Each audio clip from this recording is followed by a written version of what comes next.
Okay. Good morning, everyone who is here and those who are going to listen afterwards. The news is not good. We are all suffering from these terrible events. One of the things that we can do to help is to learn. I firmly believe that, even though it's a bit counterintuitive at times. And I was actually heartened to hear something yesterday that I'm going to share with you. I spoke to my very close friend and ex-partner in my medical practice, who Avril knows well, Dr. David Hibbert. And he came to Israel for Sukkot to be with his daughter and was meant to have gone home by now, but he's still here. I spoke to him last night and said, how are you doing, etc., blah, blah, blah. He says, I'm doing my bit. He says, I'm going to the Mir every day and I'm learning all day and I'm doing what I can do. He says, he told me that the yeshivot cancelled Bein Hazmanim.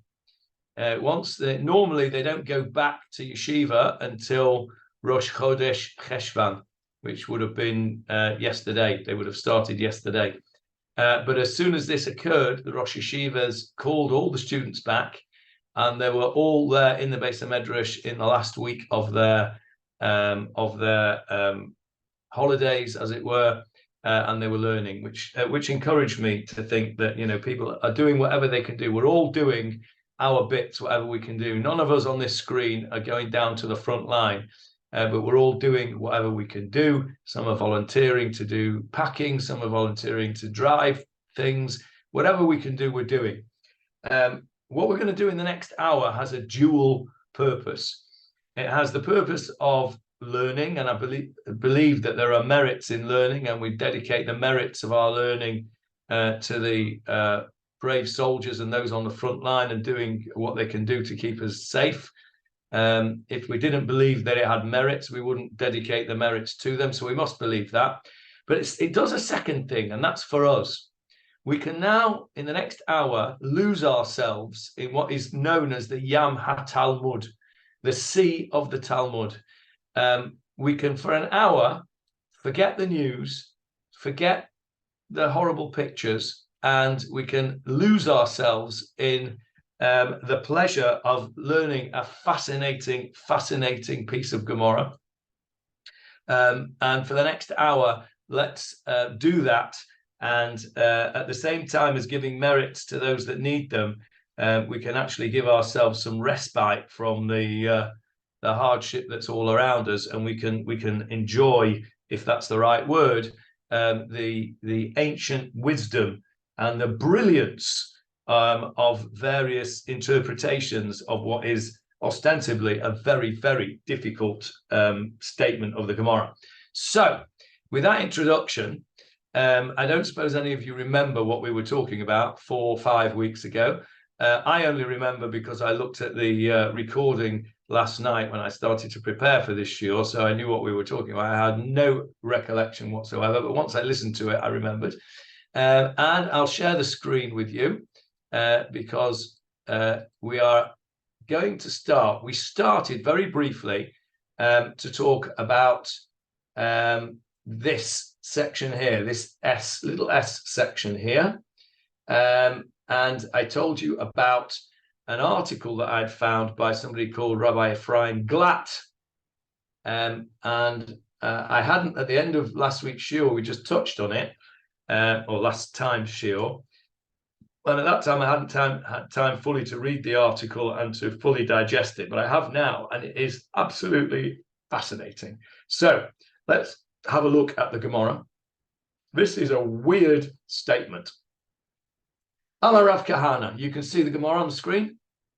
Yeah. Amar Rav Kahana. Rav Kahana says, Sanhedrin shera'u kulan lechova. A Sanhedrin where all the judges, Ra'u, saw, means saw fit to convict him, l'chova.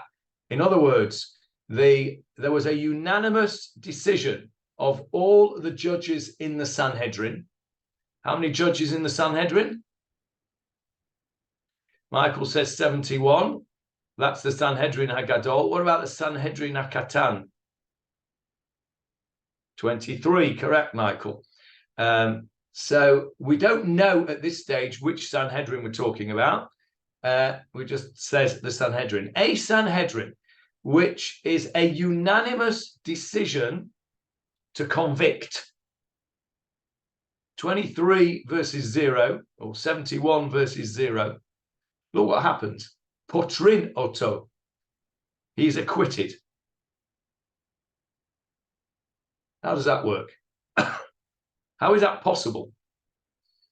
That a court where all the judges say he's guilty, he walks away free. Strange, no? Okay, without looking, I'll move the Gemarah off the screen so you can't cheat. Without looking at the Gemarah's explanation, which itself is difficult, and we'll come to that, any rational suggestions as to why it should be that a person who is convicted by all the judges in a court walks away free? Any suggestions? David, any suggestions?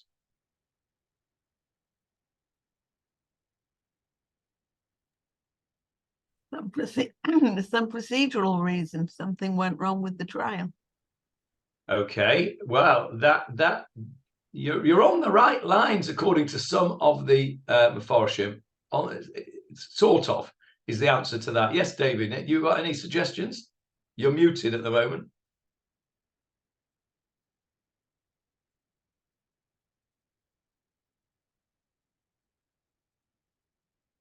No, you're still muted, but you're shaking your head. Okay, well. No, sorry. I remember reading the paper that you sent round, but you know, it's so long ago. Unfortunately, I don't have memory I used to have, and I don't. But it, you know, on the face of it, it sounds totally bizarre. It does, doesn't it? It's really bizarre. And what I think that we're going to see when we learn this together through this article of this Ephraim Glatt is the ability of the human mind to rationalize something which is not rational. Because this isn't rational. It makes no rational sense that a person convicted by all the judges should walk away free. And it occurred to me that that's what the world is doing right now.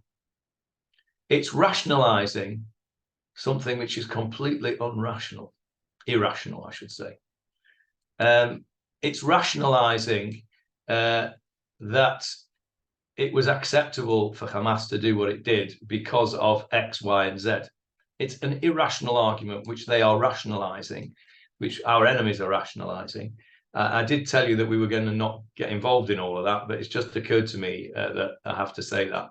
But this is an exercise where these rabbis that we're going to discuss now and their opinions are rationalizing something which appears to be very irrational. And it's a testament to the genius of these rabbis that they can do that. So let's get stuck into it. And let's see, first of all, what the Gemarah says about it, and see if that helps. And I give you a warning, it isn't really going to help. So the Gemarah says, my Tama, what is the reason for this strange business?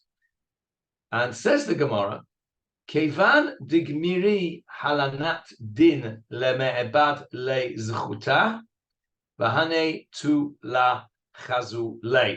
Lots of Aramaic words there. Let's break them down. Kivan, since. Digmiri halanat din.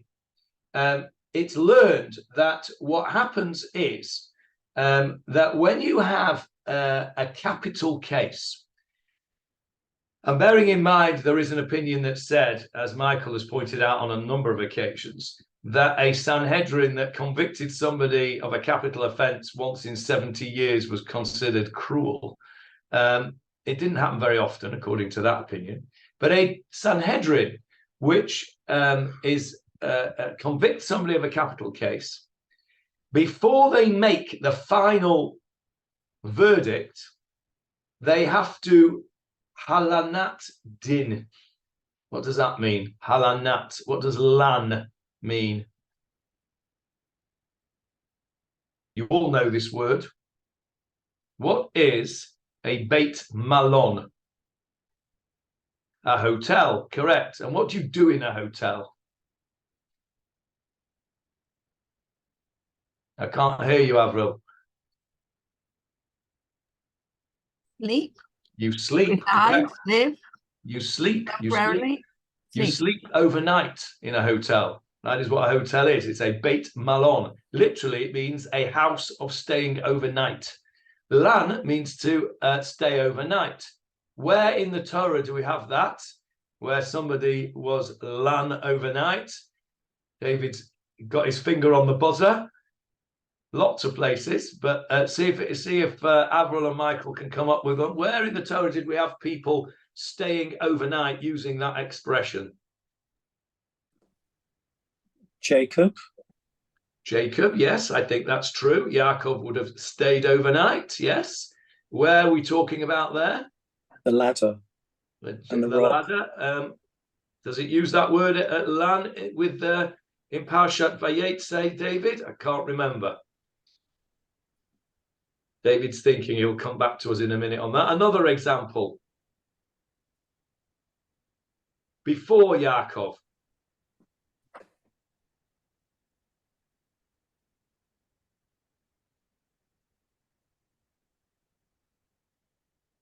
How about Eliezer? When he went to the well to find Rivka, what did he say? He said, do you have lina? Do you have lodgings for me overnight? And what did he do? He went into the house of Rivka, where he met her brother Lavan, and they had that whole story there, where he said that, told the story of the well, etc. He says there about lina, staying overnight. Okay, that's one. Another well, David. Michael is correct. Vayalin sham balayla. Very good. Thank you, Michael. Well done. Thank you, David. Well done, Michael. Later on in the Torah, another one. We got earlier on in the three Malachim with Abraham. With Lot. With Lot. And with Lot. Abraham comes first, then Lot, I think. Yeah. But they don't actually stay either in any of them. They're just offered it. I always think the one that sprung to my mind straight away, because maybe that's because that's the way my mind works, was Bilam. When the officers of Balak come along and they say, come along with us and curse Bnei Israel, Bilam says, stay overnight and I'll ask Hashem. So lan is to stay overnight. So back to our Gemarah, halanat din. And maybe this is where the origin of an English expression is from. What do we say if you want to postpone a decision and you want to think about it a bit more? What do you do?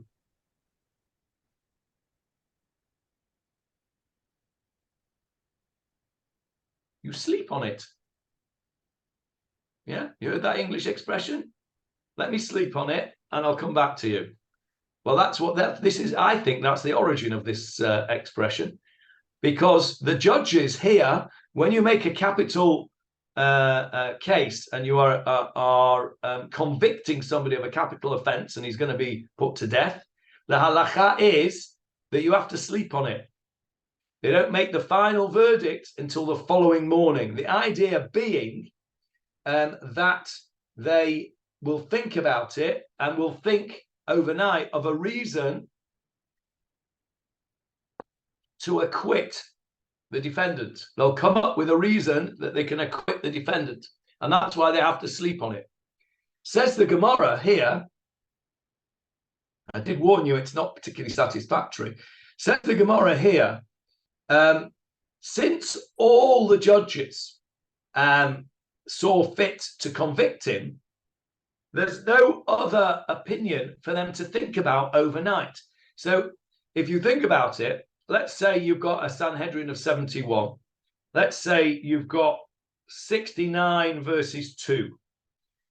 It's the job of the 69 overnight to mull over the arguments of the 2 and to be absolutely sure that they have not missed something, and that the 2 might be correct. Understood? That's the idea of sleeping on the verdict. Now, says the Gemarah, since there's nobody who's put forward a defense argument here that any of the judges have accepted, there's nothing for them to think about. And since there's nothing for them to think about, then it's as and therefore they can't do what they're meant to do, which is to sleep on it.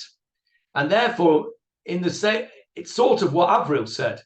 It's a sort of a procedural thing. They can't do the correct procedure, which is to sleep on it and consider the other side's opinion, because there isn't another side's opinion. And therefore, procedurally, if you like, it's a mistrial.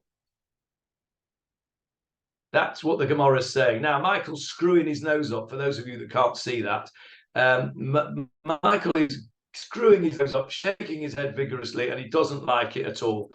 And I don't blame him, because it's a bit schwach, to be honest, because we're still left with a situation where a person is convicted by a unanimous court and apparently walks away free.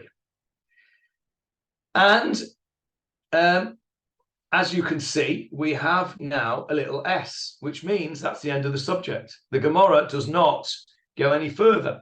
We can have pages and pages and pages of Gemarah on some tiny little detail of something. And here, this seemingly very, very odd, irrational law is not discussed in the Gemarah itself at any length at all. We're just given this procedural sort of thing, and we're asked to accept that.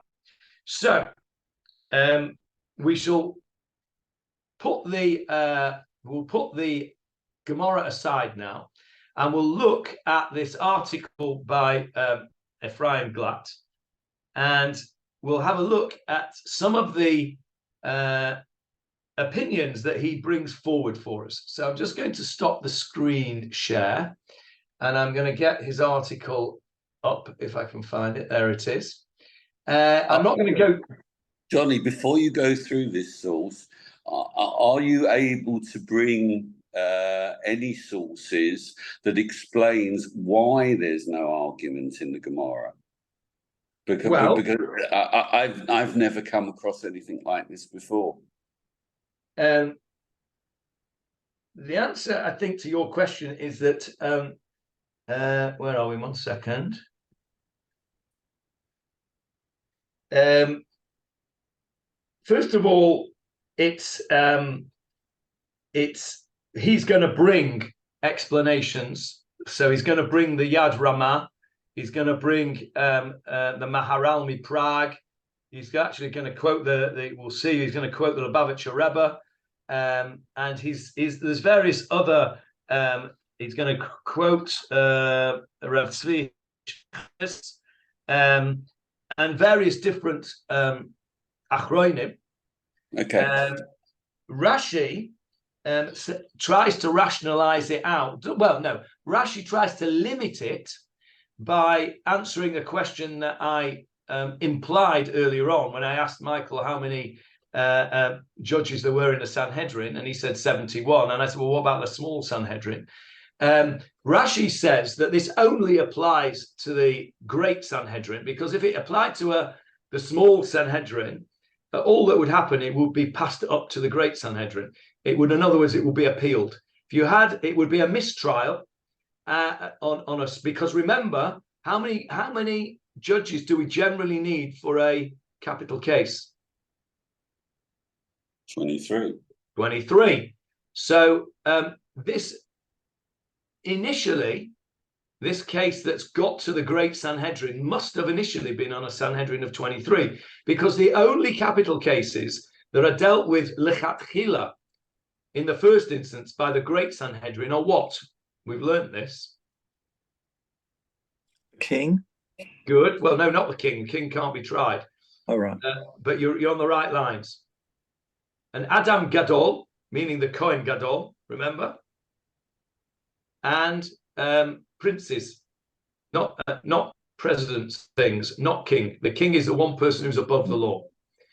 We haven't learned that yet. Leon and I learned that because it's the beginning of the chapter 2.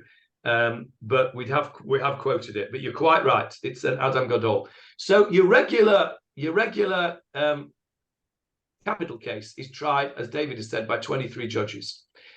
The Rashi says that this cannot be talking about a regular capital case, because all that would happen there is it would be passed up to go to the Court of Appeal, as it were, to the Great Sanhedrin. He wouldn't walk free. He would have a retrial by the Great Sanhedrin. So now we've got another category of person who is tried by the Great Sanhedrin, and that is somebody who is convicted unanimously by the Lesser Sanhedrin. Interesting, that, isn't it?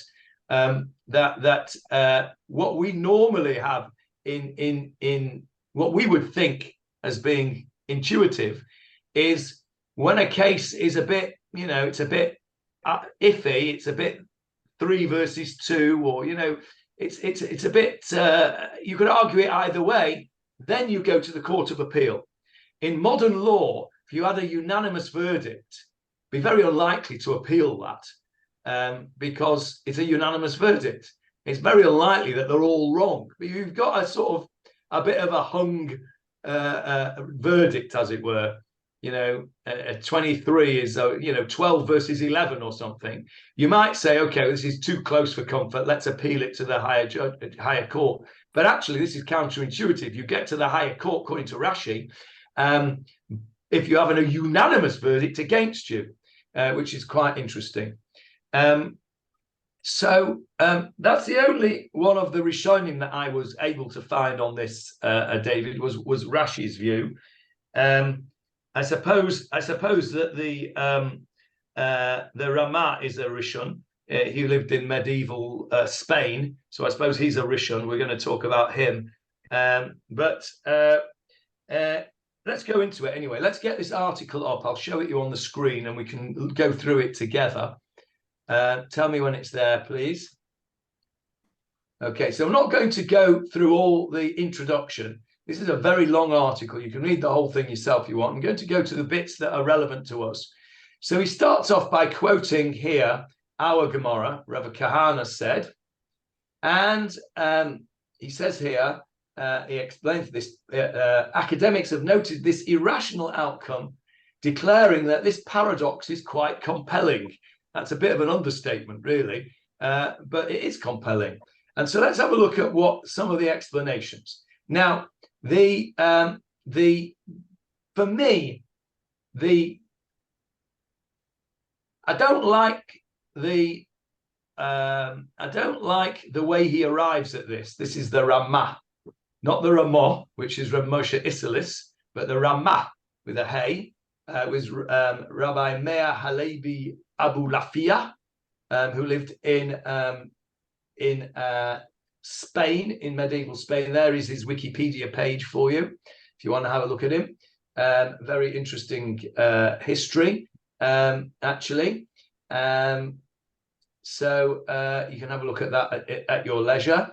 So he says, he uses a very semantic, acrobatic explanation, which is a euphemism for saying that he kvetches it all out on a word.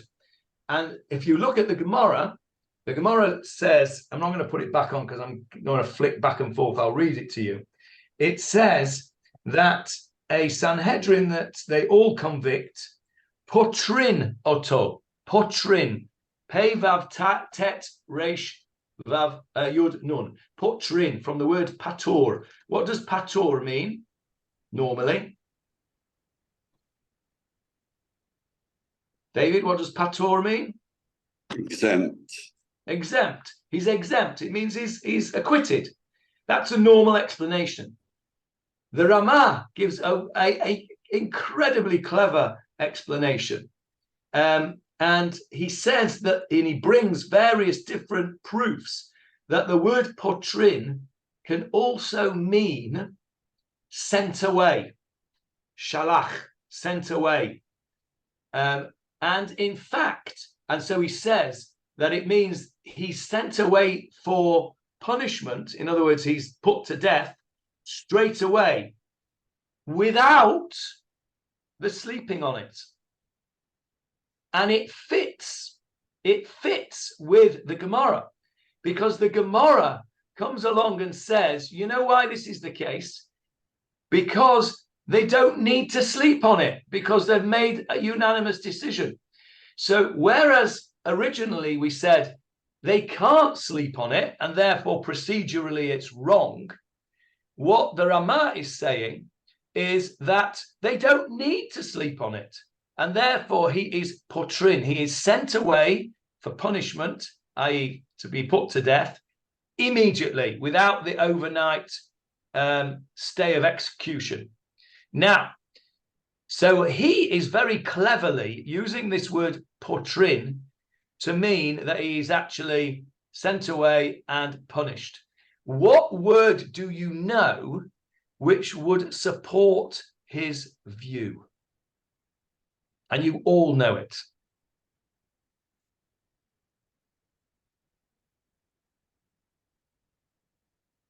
David, do you know? What can you read my mind? You know it. What do we say when a person has passed away? He is Niftar. We say he's niftar, or in Yiddish, or in Yinglish, as we would say, he's nifta. Right? And the real word is niftar. What's the root of that word, niftar? Pei, tet, resh. It means he is released. Niftar means he's released. It means his neshama has been released from its body and has gone to Shemayim. Niftar is a nice way of saying dead. In English, you'd say passed on or passed away, right? It's harsh to say somebody's dead. Okay, that's a harsh word. You would say, you know, so-and-so's, you wouldn't say so-and-so's dead. You'd say so-and-so's passed away. It's a more softer word. Niftar is a softer word than using the word met, which means dead. Okay? But the root of the word niftar, meaning his soul has passed away, his soul has left, means it's been released. He's exempt. His soul is exempt, to use David's word, from its body, is niftar. So the Ramah is looking at this Gemarah and turning it on its head.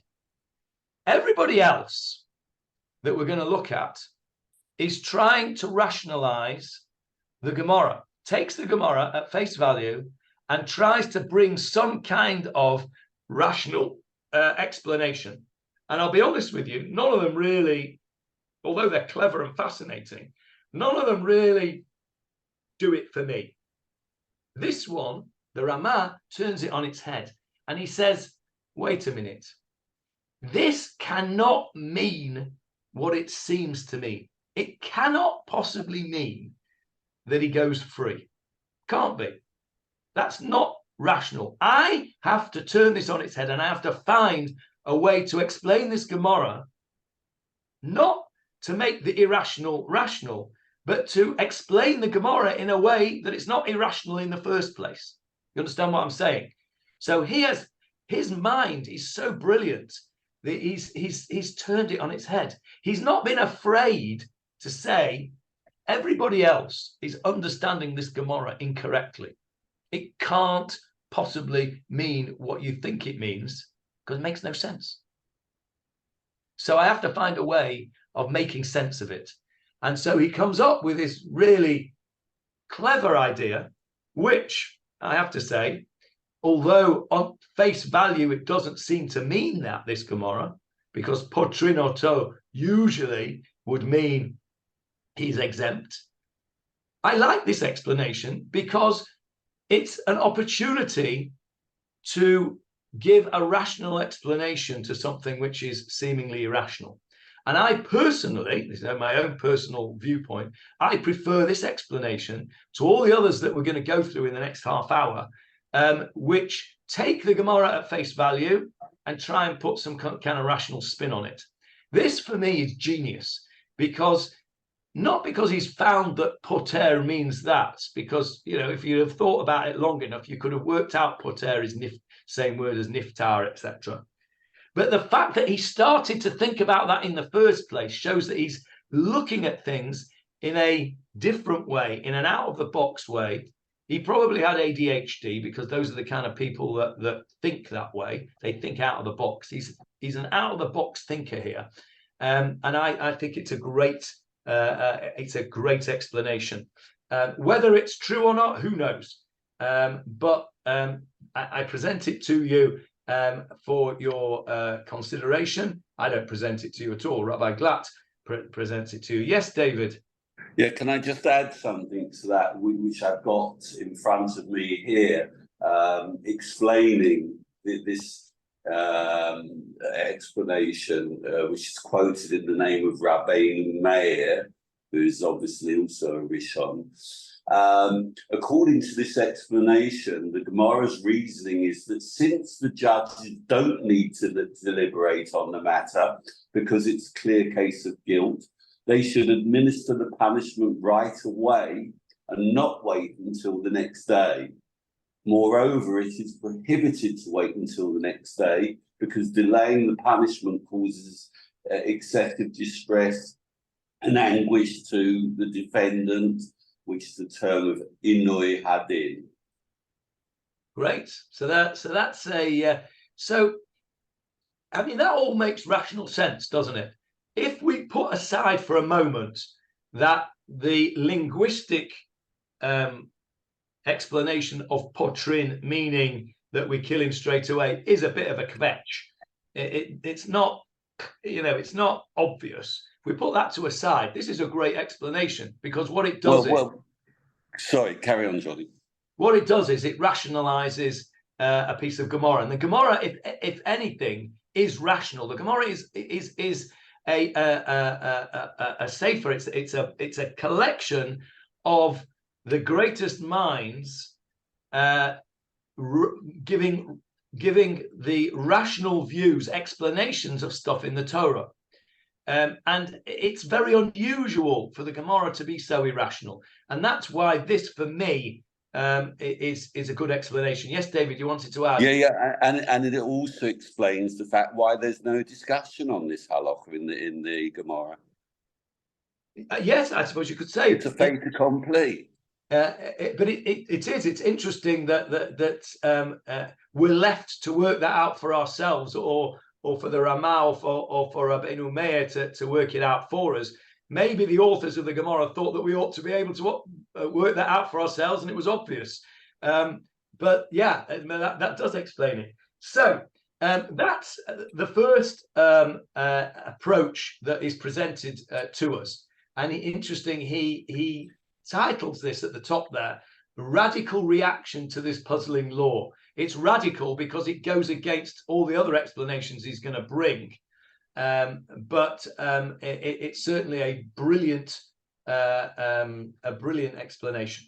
Okay, so let's now look at the opposite side of the coin, if you like, and see how various people try to bring some sense into what appears to be a nonsensical approach of the Gemara. We're putting aside the Ramah's explanation now, and we're going with the simple explanation, or the apparent simple explanation of the Gemara, which is that if you convict unanimously, he walks free. So he then goes on to present to us the explanation of Rabbi Tzvi Hirsch Chayes. And who was he? Well, he lived in the 19th century. I've got his Wikipedia page up here. So you can have a look at that as well at some point. As you can see from his picture, He was a Hasidic person. He's wearing a spodak in this picture, and he has curly-whirly pears. So you can see from that picture that he was a Hasidic rabbi. He was in Eastern Europe. Now, this is what I found very interesting. Look at this. Read this on his early life. Chayes was born in Brody. He studied under scholars of that time, particularly Rabbi Ephraim Zalman Margulis. In addition to his Talmudic education, he was educated in modern and classical languages and literature, as well as geography, history, and philosophy. In 1846, the law was promulgated in Austria, compelling rabbinical candidates to pass a university examination in liberal arts and philosophy. Chayes received the degree of Doctor of Philosophy. So, you know, I'm tempted to say to all I had a whole discussion in one of our, it was in the Pirkei Avot shir on Shabbat. We had a discussion about Torah im derech eretz, about those people who shun secular education. I'm tempted to send this to that particular person and say, put that in your pipe and smoke it, because the Maharatz Chayes, as it was known, which means our teacher, Reb Tzvi Chayes, so he was a great rabbi, also had all his secular education as well. Anyway, I digress. Let's have a look what he's got to say. And he says that you cannot trust a unanimous verdict. You get a unanimous verdict, something's not right. It doesn't smell right, he says. Hang on, let's let Johnny in. There we go. It doesn't seem right. He says that, and he brings the next but one Gemarah. And I'm going to take you back to the Gemarah now to show you the proof that he brings for his opinion. So, because I saw Michael crinkle his nose again then. So I'm going to try and help Reb Chayes to persuade, where's my Gemarah gone? There it is. I'm going to try and persuade Michael of Reb Chia's position. So the next but one Gemarah says, here we go. Amar Rab Yehuda. It's not the next piece of Gemarah, it's the one after that. Down at the bottom of page 92 there. Amar Rab Yehuda Amar Rav. Ein moshivin b'Sanhedrin ela mi sheyodea letaher et hasheret min haTorah. You can't be part of the Sanhedrin. You can't get to be a judge unless you can prove that something that the Torah says is impure is pure. In other words, you have to be such a genius that you can prove the impossible. That's how clever you have to be a judge. Okay? So, and he says, Amarav, Ani Adun v'atarenu. I will discuss the halacha of a sheretz, and I'll show you how I can prove that actually a sheretz is pure. We know it isn't because the Torah says it isn't, but I can bring you proof, says Rav, from the Torah that it is. In other words, what Rav Yehuda Amar Rav is saying is that it's the job of a Sanhedrin, of a judge in the Sanhedrin, to be able to prove the unprovable. That's how clever you've got to be. So if we go back to Rav, to our explanation of Rav Tzvi Hirsch Chayes. Can you see Rav Tzvi Hirsch on the screen? Yeah. So he says, while unanimous verdicts can be strong indicators of the defendant's guilt, Chayes takes the opposite approach. Connecting our law to the next few lines of the text of the Talmud, which we've just done, Chayes notes that a judge on the Sanhedrin must be a brilliant thinker. In fact, the Talmud elaborates that before gaining entry onto the bench, a Sanhedrin judge must show he's capable of providing a cogent, logical argument for an impossible factual scenario, i.e., that a creepy crawly is pure. Okay.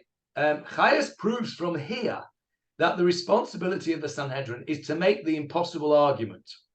Noting the juxtaposition of these two Talmudic statements, Chayes explains that when a Sanhedrin unanimously convicts a defendant, collusion must be suspected. Since a verdict is reached without any dissenting opinion, the judges on the Sanhedrin are not doing their job properly, as they are not making the impossible arguments.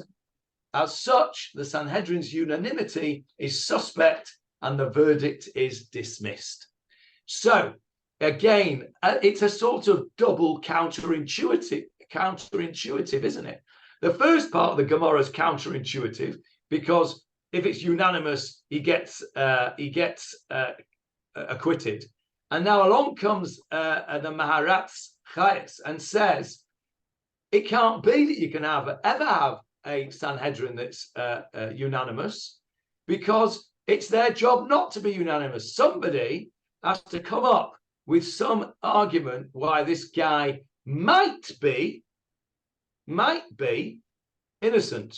And then it's the job of the rest of the judges to sleep on it overnight, as we said earlier on, and consider that argument that this clever judge has put forward, come back the next day and say, I've considered your argument, and whilst I can understand that that's a possibility because you've shown me that you've made the impossible possible, I don't think that's the case.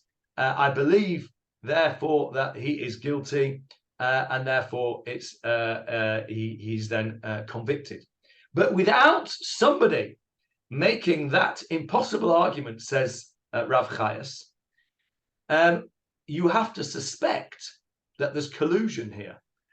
Now, what does that tell us? It tells us a number of things. It tells us, first of all, how careful we have to be about accepting people on the Sanhedrin as being judges. You can't just accept any Tom, Dick, or Harry. And secondly, it tells you something else. It tells you that if the Maharatz Chayes in the 19th century considered the possibility of collusion in a Sanhedrin, it tells us what the state of the judiciary might have been back in the days of the Sanhedrin. Now we know, don't we? Although there is a lot of whitewash goes on. We're not taught this in school or even in yeshiva. But the corruption that took place in the time of the second Beit HaMikdash, the corruption in the kahuna, in the priesthood, the corruption in the Sanhedrin was very, very rife. And what Chayes is saying is, don't be a friar.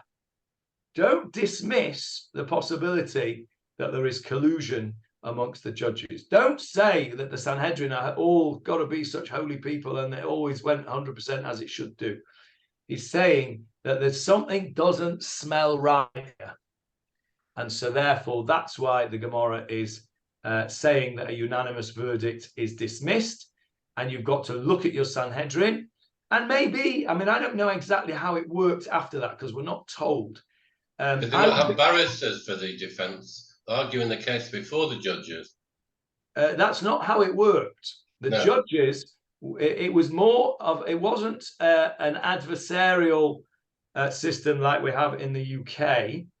It was more akin to the inquisitorial system that they have on the continent, certainly in France, that the presiding judge is the inquisitor. He's the one that asks the questions and investigates. So that's how it worked. It was up to the judges to, you may have had an advocate who would come along and put your case for you, but it's the judges who were doing the inquisition, as it were. So what Chayes is saying is you can't rely on a unanimous decision because there might be collusion. Now, I would be much more comfortable with this whole thing if instead of him being acquitted completely, it was declared a mistrial and they started again. because there might be collusion amongst the judges.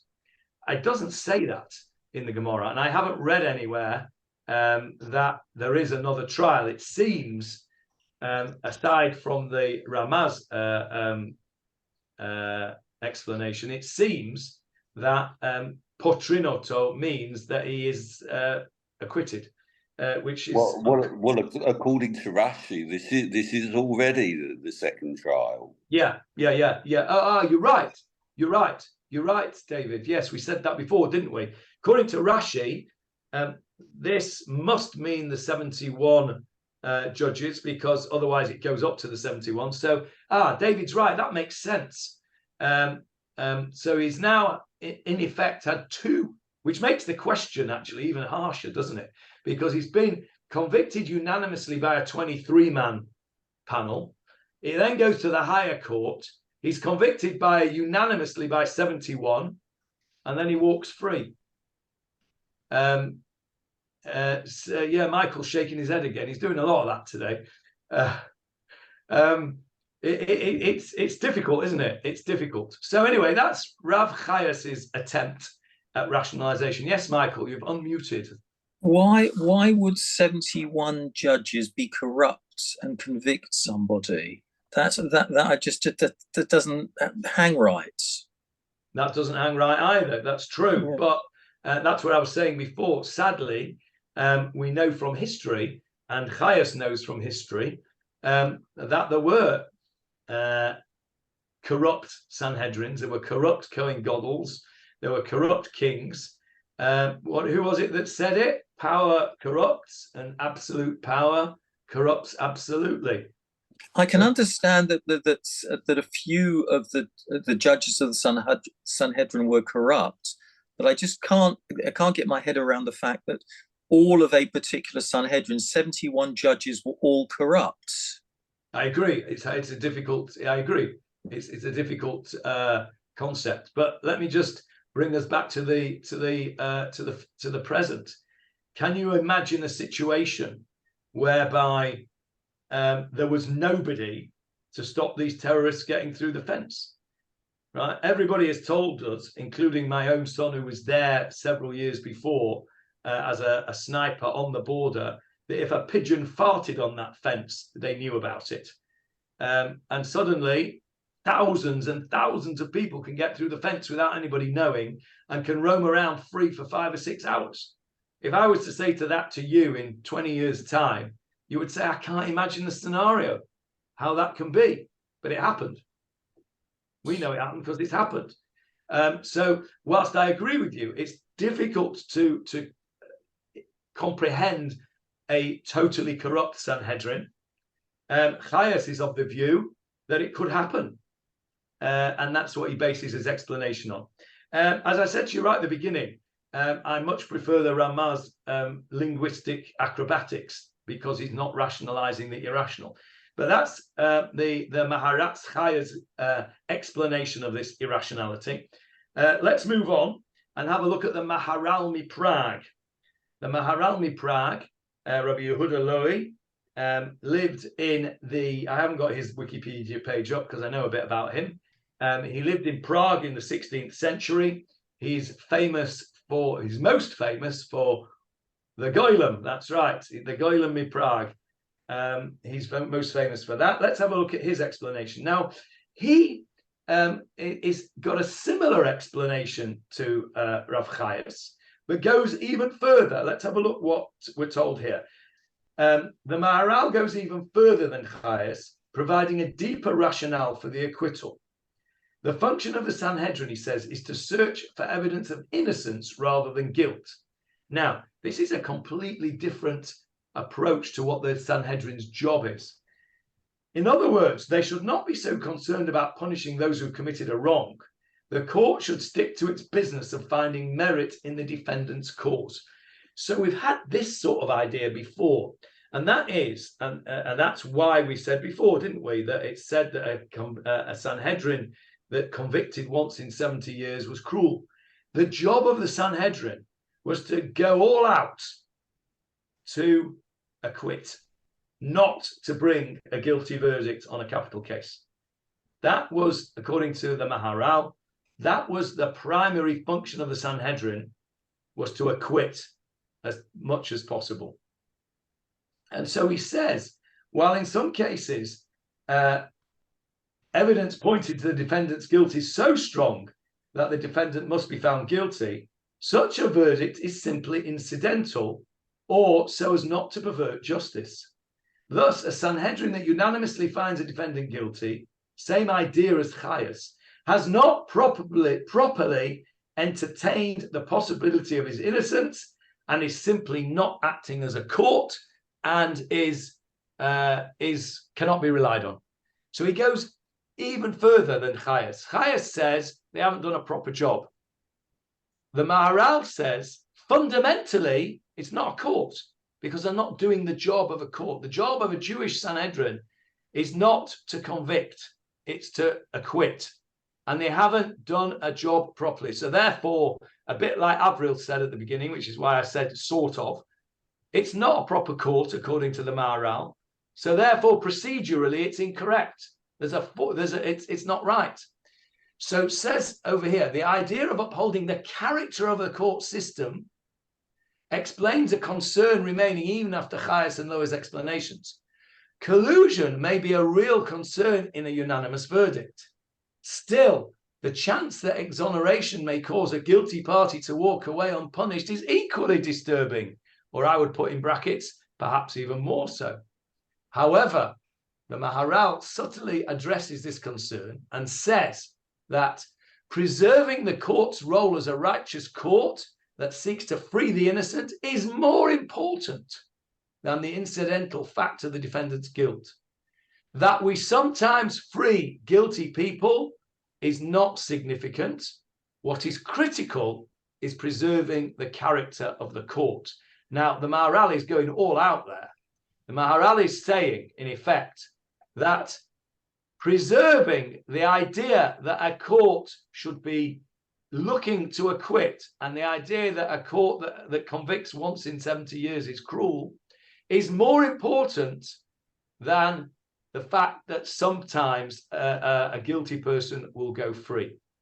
And you can see perhaps a similar type of argument in the idea when you consider the price we pay for getting hostages back.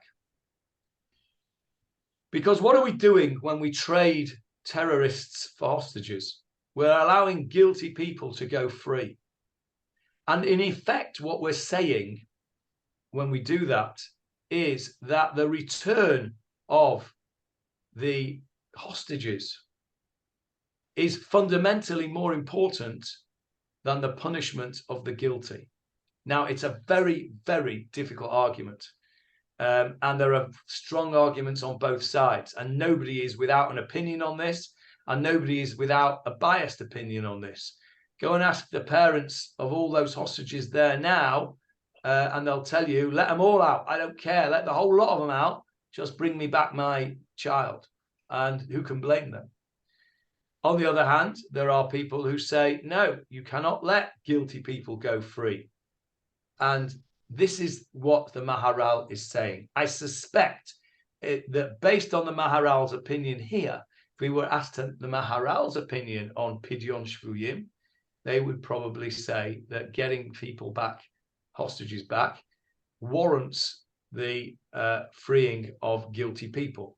I'm guessing, but that would be consistent with his logic. Now, just as a little aside here, for those of you who are interested, I'm trying to put together with Rabbi Stuart Wise and Rav Mendel Wunsch from Tfilat Yamim. On the night of Hoshana Rabbah, we had a very successful Erev Limud, where the three of us took a particular topic, which was futuristic halacha.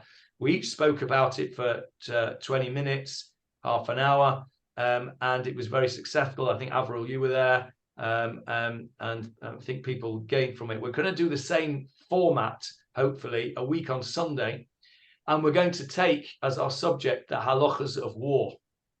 One of the subjects we're going to talk about, I'm not sure which of us is going to tackle this subject, is going to be the freeing of hostages. And so these are the kind of things we're going to talk about. Hopefully a week on Sunday. I've got to try and put together the program. I'll let you know once it's done. But these are the kind of things we're having to deal. So one sec, David. The Maharal's, just to finish the Maharal's, to sum up the Maharal's idea here. The Maharal's idea is that fundamentally the job of a court is to acquit, and this court has not acted as a court, and therefore if there is collateral damage, to use a modern expression, and the guilty goes free from time to time, that has to be accepted in order to preserve the nature of the court. Now, that's a little bit more understandable than Rav Chayes's opinion. I'm still struggling with it personally a bit, but I'm beginning to grasp it. Yes, David? Yeah, I've just got a note on the Maharal's opinion here, which adds something that if the defendant really is guilty, according to the Maharal, the Ribono Shel Olam will take care of it. Okay, so we're coming to that, actually. We're coming to that, not in the name of the Maharal, but in the next bit, which I'm not going to start now because we're out of time.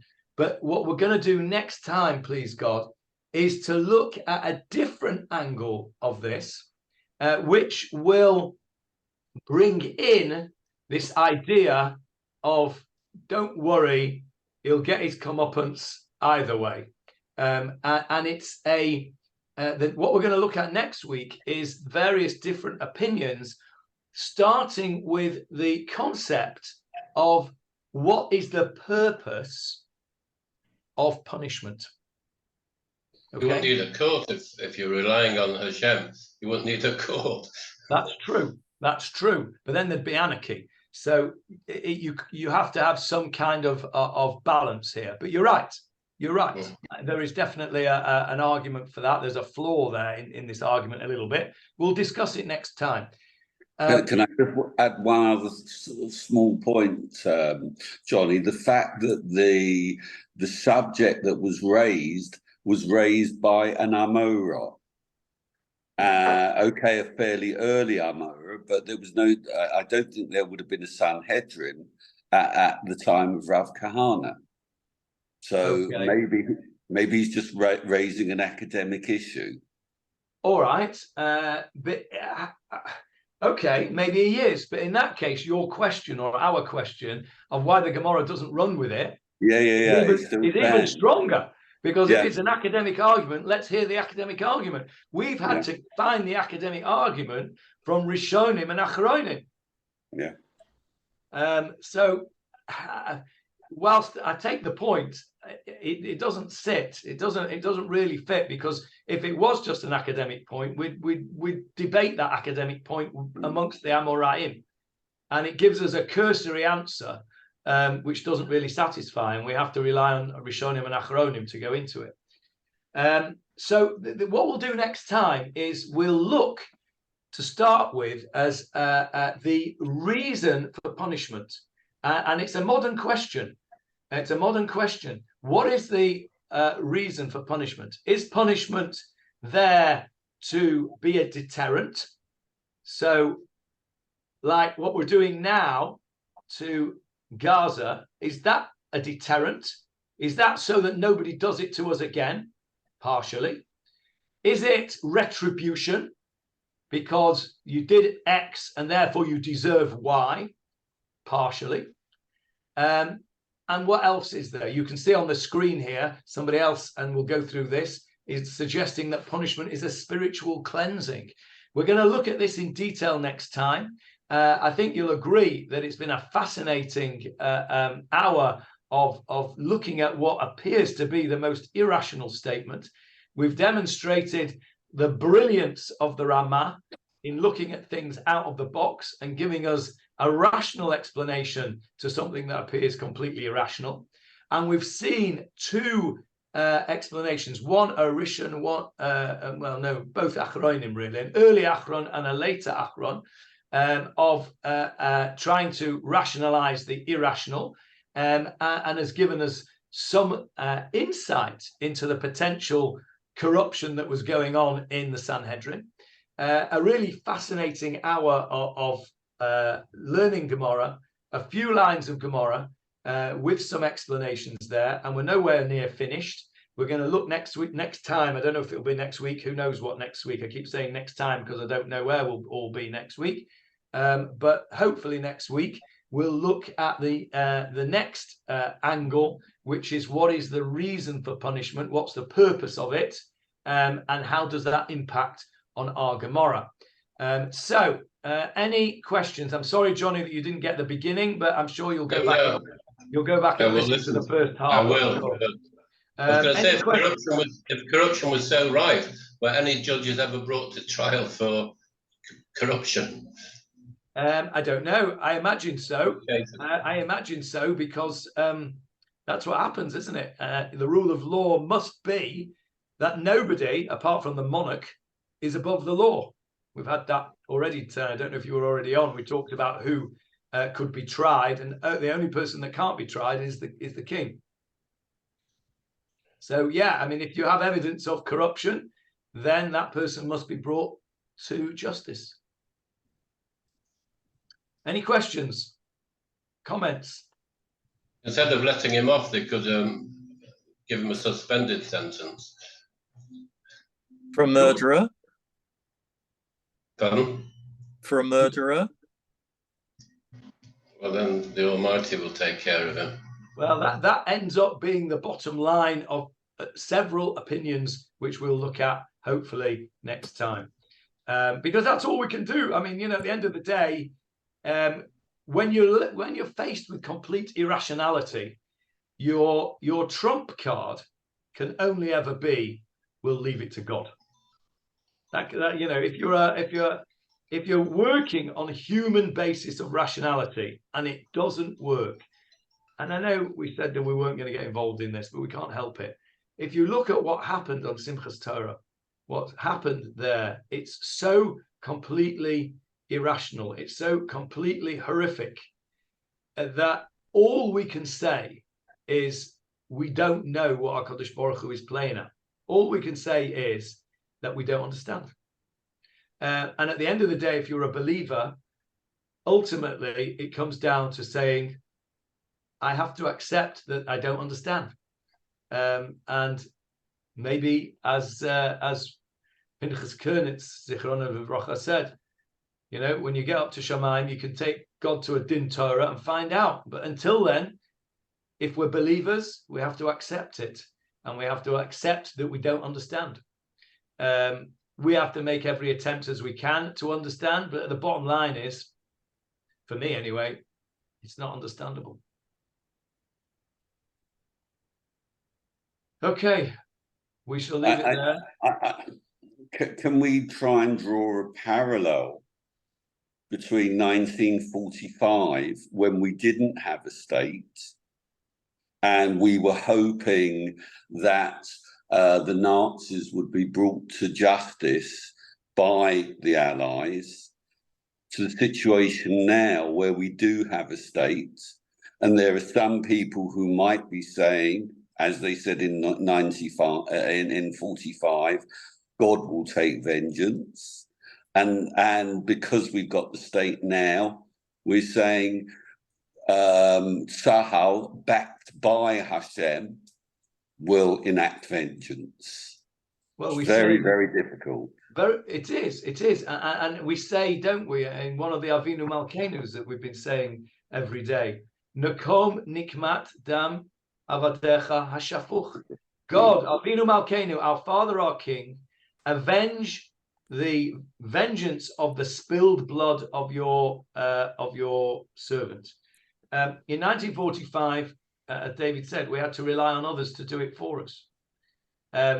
We don't have to rely on others to be the hand of God. Now God can do it through us. And we have to believe that what we're doing, and I do believe that what we are doing, is the righteous work of God. Why God put us in this position in the first place to have to do it is another question which we can't answer. But now, given that situation, we have to, we cannot stand back and say, I will leave it to HaKadosh Baruch Hu and let him wreak vengeance. because that's like the old joke, isn't it, where the guy was sent a boat and sent a helicopter and he said, no, Hashem will save me. And he goes to heaven and says, God says, he said, why didn't you save me? He says, well, I sent you a boat, I sent you a helicopter, I sent you this, and you didn't want it. Kodesh Baruch Hu has sent us Tzahal, and we have to use it. And as golden, sorry, I don't see it as vengeance. I see we're basically trying to rescue the hostages and stop it happening again, because next time it'll be a lot more. So it's not vengeance, it's just trying to prevent a much greater sin in the future. Okay, I accept that, and that's the part of the discussion that we will have next week, I suppose. A response, we call it punishment in our Gemarah, but a response. What is this response? Is it a deterrent, or is it retributive, or is it both?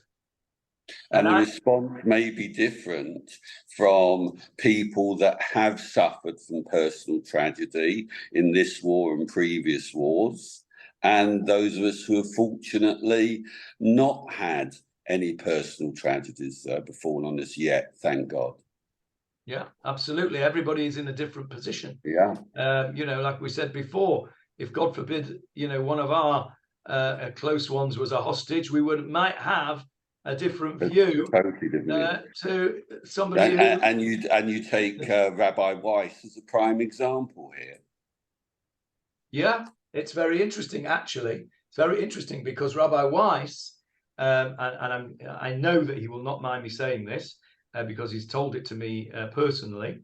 Rabbi Weiss, who suffered a terrible tragedy in that his son fell in battle in 2001 during the Intifada.